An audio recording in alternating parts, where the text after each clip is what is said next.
The gate had been pried open, its chain cut clean through with something sharper than any tool sold at the hardware store on Route 9, and the man standing over the wreckage of his own front rows didn't shout, didn't curse, didn't do anything but crouch down in the frost-heavy grass and pick up a splintered branch still hung with 2 small green apples, turning it over in his hands the way another man might turn over a photograph of someone he'd lost.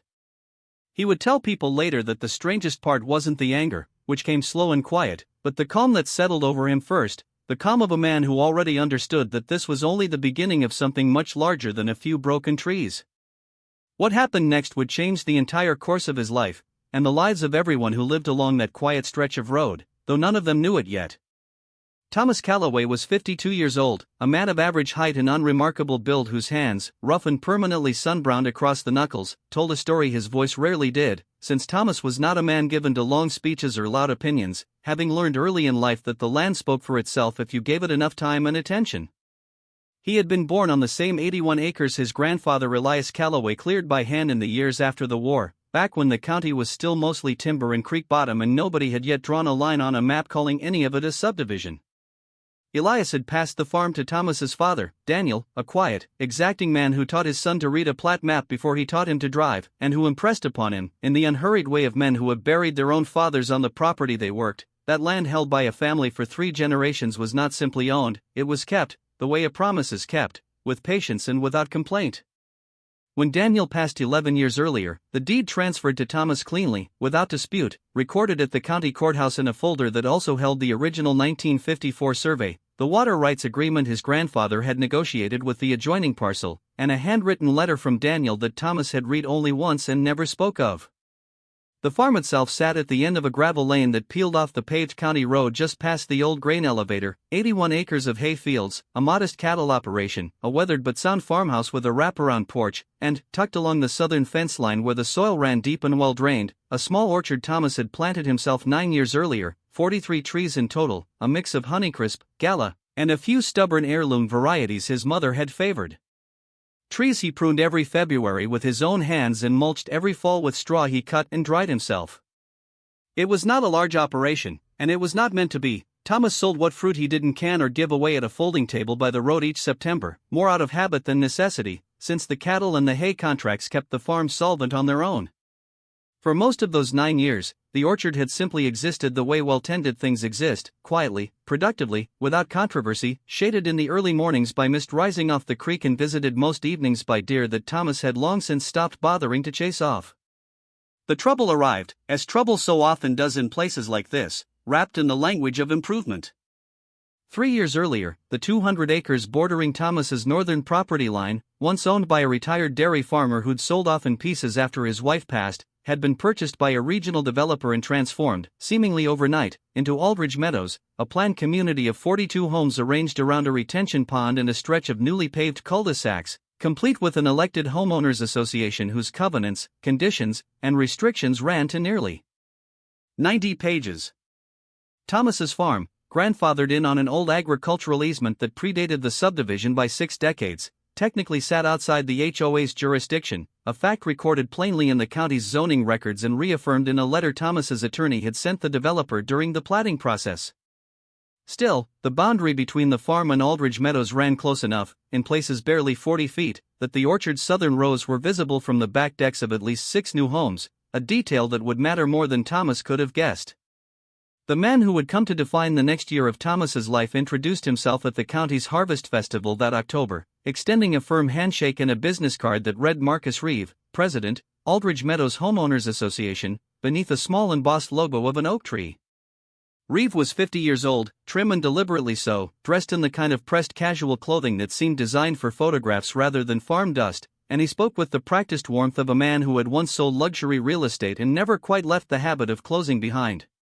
He mentioned, almost as an aside, that the board had been discussing what he called viewshed continuity for the homes along the southern boundary, and that he hoped Thomas might be open to what he termed a friendly conversation down the road.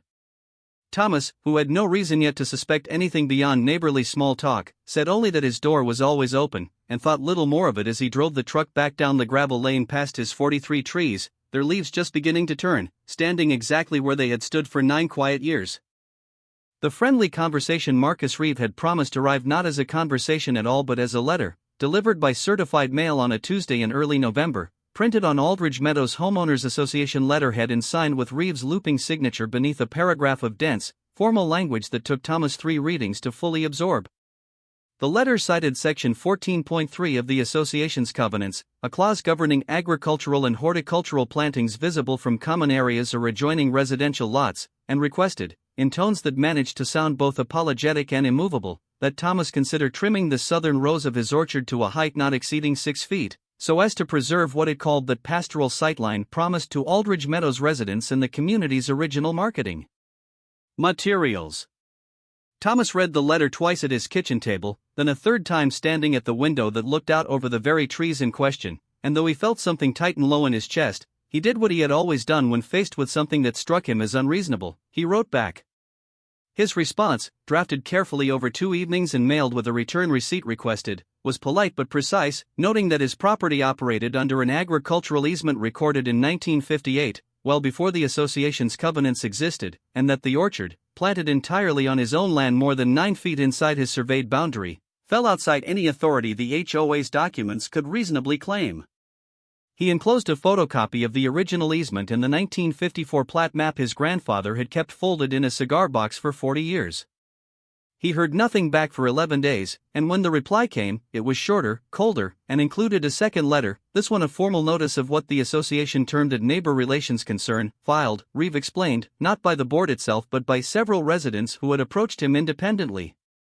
Thomas began keeping a folder that week, a plain manila folder he labeled Aldridge Meadows in block letters, and into it went copies of every letter sent and received, dated and initialed, a habit his father had taught him about anything involving the farm's legal standing, the same instinct that had once made Daniel keep receipts for fence posts bought 30 years earlier.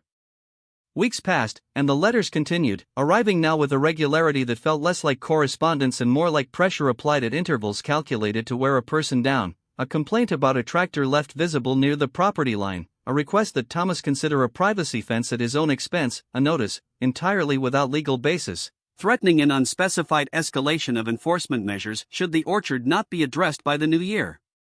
Thomas answered each one the same way he answered the first, calmly, in writing, with documentation attached, never raising his voice on the one occasion Reeve called him directly, never returning insult when a neighbor he didn't recognize left a note on his mailbox suggesting he was, in the note's own phrasing, not a team player.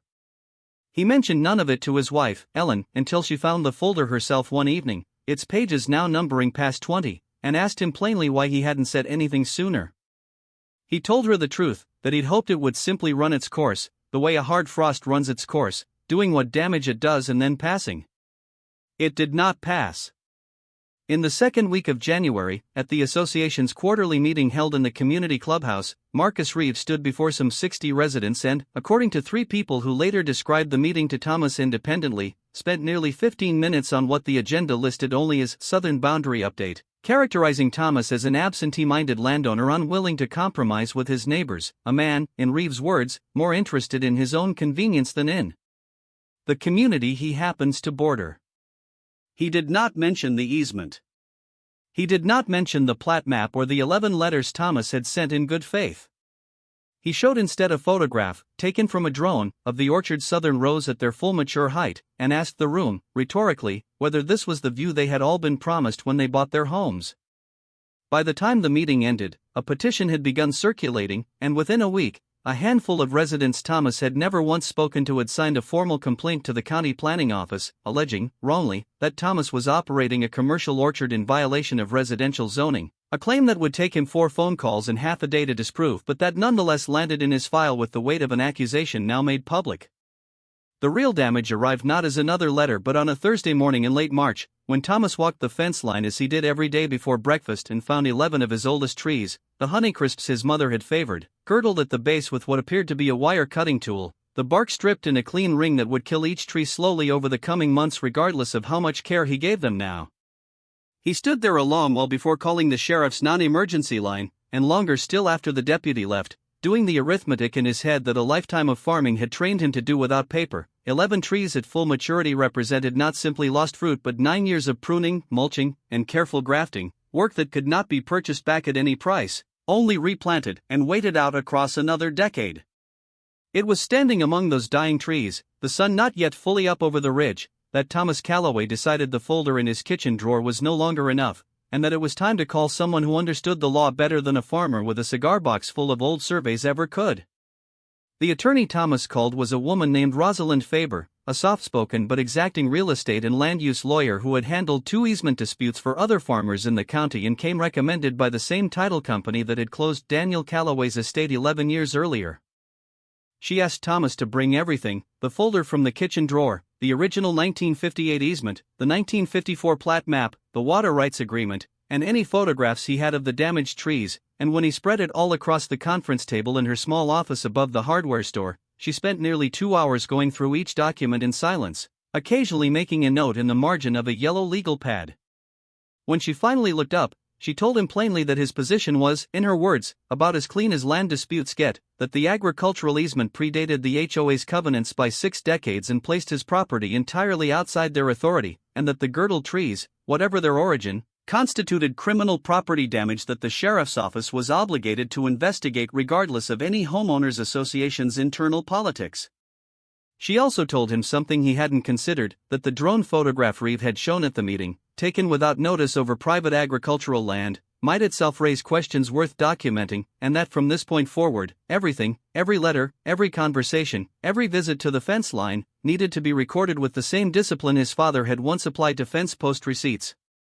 What followed, over the next 6 weeks, was less a single dramatic act than a patient accumulation of evidence, the kind of quiet, methodical work that suited Thomas far better than confrontation ever had. He installed 2 weatherproof trail cameras along the southern fence line, the same brand he'd once used to track deer movement, aimed now at the girdled trees and the gap in the fence line nearest the Aldridge Meadows retention pond. He kept a written log, dated and timed, of every vehicle he saw idling near the property line after dark, a habit that felt almost absurd to him at first, standing at his bedroom window with a notepad at 11 at night, until the second week, when one of the cameras caught, in grainy but unmistakable infrared, a figure crossing from the direction of the subdivision toward the fence line at 1:47 in the morning, pausing near the row of newly planted replacement saplings Thomas had put in to replace the dying honeycrisps, before turning back the way he'd come. Rosalind had the footage in hand within a day, along with a formal letter she sent to the association's registered agent, on record, stating plainly that any further contact regarding the orchard should come through her office, and citing, chapter and section, the exact language of the 1958 easement that placed the matter beyond the board's jurisdiction entirely. The counteraction Thomas took, when it finally came, was neither reckless nor improvised, and Rosalind was careful to walk him through each step in advance so that he understood precisely what protections stood behind him. She filed, on his behalf, a formal report with the sheriff's office attaching the trail camera footage as evidence of criminal mischief, a felony charge given the value of mature fruit trees under the county's agricultural damage statute. She sent, simultaneously, a certified cease and desist letter to the Aldridge Meadows Homeowners Association Board as a whole, not merely to Reeve individually, outlining the easement's controlling authority, demanding the association cease any further correspondence regarding the orchard, and putting the board on formal notice that continued harassment could expose it to civil liability. And she recommended, given the drone photography and the pattern of nighttime activity near the fence line, that Thomas request the sheriff's office increase patrol frequency along the gravel lane, a request granted the same week, which meant that when the climax came, there would already be a record of increased official attention to the property. It came on a Sunday night in late April, 12 days after the cease and desist letter had been delivered, when the second trail camera, mounted lower and better concealed than the first, captured a man in a gray pullover approaching the newly planted saplings with a battery-powered reciprocating saw, the same tool, investigators would later confirm, capable of producing the clean girdling cuts found on the original 11 trees.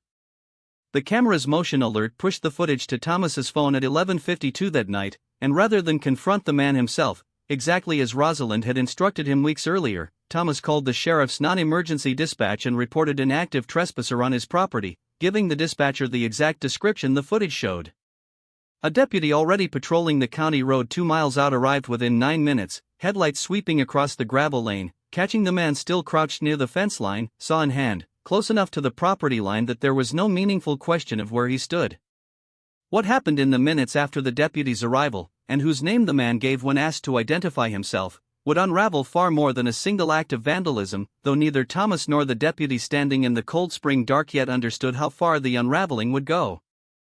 The deputy who answered the call that night was a 12-year veteran of the county sheriff's office named Deputy Alan Whitfield, a broad, unhurried man known locally for a patience that served him well in situations exactly like this one, where two competing accounts needed to be sorted calmly rather than settled by whoever spoke loudest first. He found the man from the footage still standing near the fence line, the reciprocating saw set down in the grass a few feet away, and when Whitfield asked for identification, the man, visibly rattled, gave his name as Corey Danvers, 34, a resident of Aldridge Meadows whose backyard, Whitfield would later confirm, backed directly onto the disputed southern rose. Danvers offered, unprompted and with the particular over-explanation of a man who senses his story is already thin, that he had only come to check on some noise, a claim that collapsed almost immediately under Whitfield's simple, unhurried follow-up questions, since no noise complaint had been called in that night, and since the saw in the grass required no explanation involving noise at all. Whitfield asked, evenly, whether Danvers had been asked by anyone to visit the fence line that evening, and it was in the pause before Danvers answered, a pause that lasted perhaps 4 full seconds, that Thomas, standing at a careful distance near his own porch light, understood the deputy had asked the one question that mattered most. Danvers was cited that night for criminal trespass and taken into custody the following morning on the more serious charge tied to the earlier girdle trees. Once forensic comparison confirmed the blade pattern on his saw matched the cuts found on the original 11 Honeycrisps months before. But it was the investigation that followed, conducted over the next several weeks by both the sheriff's office and, separately, by Rosalind's own retained land use consultant, a licensed surveyor named Priya Nandakumar, that uncovered the detail nobody had anticipated. Nandakumar had been brought in simply to reconfirm the boundary line ahead of any civil filing, routine work she'd done dozens of times, but while cross-referencing the original 1958 survey against Aldridge Meadows' recorded plat, she discovered a discrepancy in the retention pond's drainage easement, one that revealed the pond, as actually constructed, encroached nearly 6 feet onto Thomas's property along a stretch he had never had reason to survey closely, since it sat behind a stand of trees far from any working part of the farm.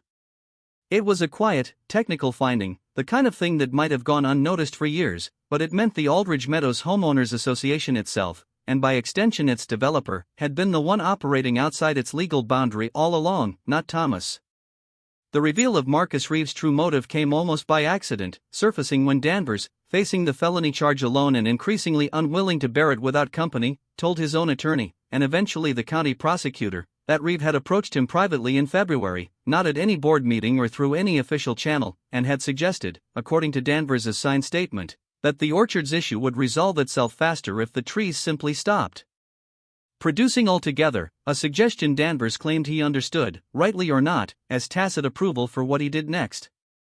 Rosalind subpoenaed Reeves' association email account as part of the civil suit she'd since filed on Thomas's behalf, and among the recovered messages was a thread from the previous autumn, months before the first letter had ever arrived at Thomas's kitchen table, in which Reeve had written to the subdivision's original developer that the sightline issue along the southern boundary was, in his own phrasing, affecting resale projections on the premium lots, and that resolving it, one way or another, would be worth whatever goodwill costs we eat with the old farmer. The language made clear what the Harvest Festival handshake and the talk of viewshed continuity never had, that Reeves' campaign against the orchard had never been about community standards at all, but about protecting the resale value of a handful of high-end lots he and the developer both had a financial stake in. News of the pond encroachment and the recovered emails moved through Aldridge Meadows the way news moves through any small community, unevenly at first and then all at once, and the shift in sentiment among Thomas's neighbors was gradual but unmistakable.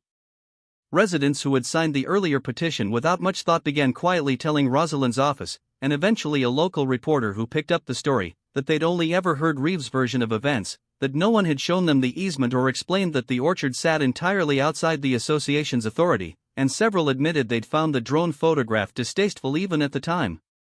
A woman named Carla Ostrander, who lived 2 lots down from Danvers and had never spoken to Thomas beyond a wave from her car, appeared at the next board meeting to say plainly that she no longer trusted anything the board had told them about the southern boundary and wanted the entire matter turned over to an independent review.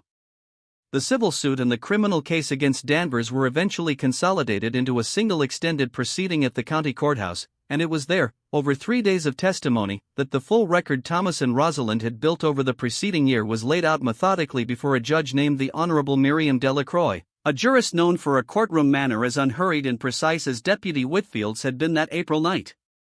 Reeve, called to testify in his own defense regarding the civil claims against the association, gave answers that grew shorter and more evasive each time Rosalind returned, gently but relentlessly, to the recovered email thread, until the moment, midway through the second day, when he was asked directly whether he had ever informed the board's own members of the 1958 easement before organizing the January meeting, and simply could not answer.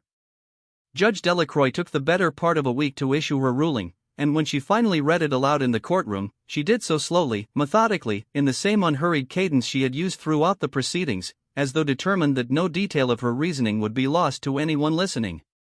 She found, first, that the 1958 agricultural easement controlled entirely over the association's covenants regarding the southern boundary, and that the association's campaign against the orchard, from the earliest letters onward, had been legally baseless from its very first sentence.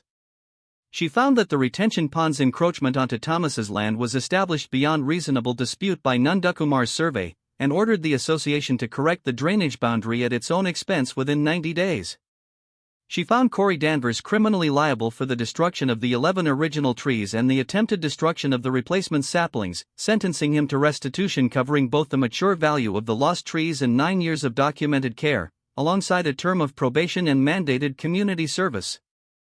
And she found, in the ruling's final and most closely watched section, that Marcus Reeve had breached his fiduciary duty to the homeowners association he served, using his position, in the judge's own words read into the record, not to protect the community he was elected to represent, but to advance a private financial interest he never disclosed to a single resident who trusted him with their vote, a finding that opened him to personal liability separate from the association's own damages, and effectively ended any question of whether he could remain in his position. The consequences that followed moved quickly once the ruling became public record. Reeve resigned from the board within the week, though residents who attended the emergency meeting called to accept his resignation later said he offered no real apology, only a brief statement about stepping aside for the good of the community, language that struck several people in the room, Carlisle Ostrander among them, as almost identical to the language he'd once used to condemn Thomas. He was ordered to pay a portion of the damages personally, separate from what the association itself owed, and the county's real estate licensing board, alerted by the court record, opened its own review into his prior conduct as an agent, a matter that remained unresolved but that effectively closed off the career he had built his image around. Danvers, for his part, completed his restitution payments over the following 2 years, and though Thomas never spoke to him again beyond the courtroom, Rosalind mentioned once, almost in passing, that Danvers had eventually sold his home in Aldridge Meadows and moved out of the county entirely. In the months after the ruling, the association's remaining board members, chastened and eager to distance themselves from the year's events, circulated a petition of their own, this one calling for a full leadership change and an independent legal review of every covenant touching the farm's boundary, a petition that passed with a margin large enough to leave no doubt about where the community's sympathies had finally settled. A new board president was elected that autumn, a retired schoolteacher named Harriet Voss who, in her first act in office, drove out to the farm unannounced one Saturday morning, found Thomas mending fence near the orchard, and offered, without prompting, a formal written apology on behalf of the association, along with an unsolicited assurance that no future board would ever again claim authority over land the association's own documents had never covered. Thomas accepted the apology the way he accepted most things, with a nod and a quiet thank you, and went back to the fence post he'd been setting when she arrived. The orchard itself took the better part of 2 years to fully recover. The 11 original Honeycrisps could not be saved, their root systems too damaged by the girdling to survive, and Thomas eventually cleared the stumps himself over a long weekend in the fall, working alone with a mattock and a great deal of patience, the same way his grandfather had once cleared timber from the same 81 acres 70 years before. In their place he planted new saplings, staggered a season apart from the trees Danvers had tried and failed to destroy, so that by the third spring after the ruling, the southern rows stood full again, uneven in height the way any real orchard grows over time, but alive, and tended, and entirely his own. Ellen took to walking the rows with him some evenings now, a habit neither of them had made time for before, and the trail cameras came down that same spring, their purpose finished, returned to their original use of watching for deer in the early morning mist.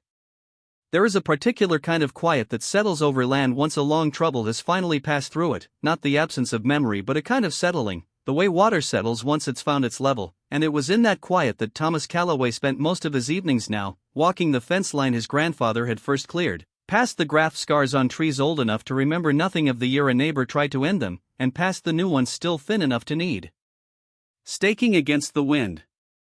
He kept the manila folder still, tucked now in the same drawer as his father's old fence post receipts, not out of any lingering bitterness but because a man raised to believe that land is kept rather than merely owned, understands that the keeping never really ends, that patience and documentation are simply what stewardship looks like when the trouble comes, and that the ground, given enough time and enough care, will always outlast whoever tries to take it.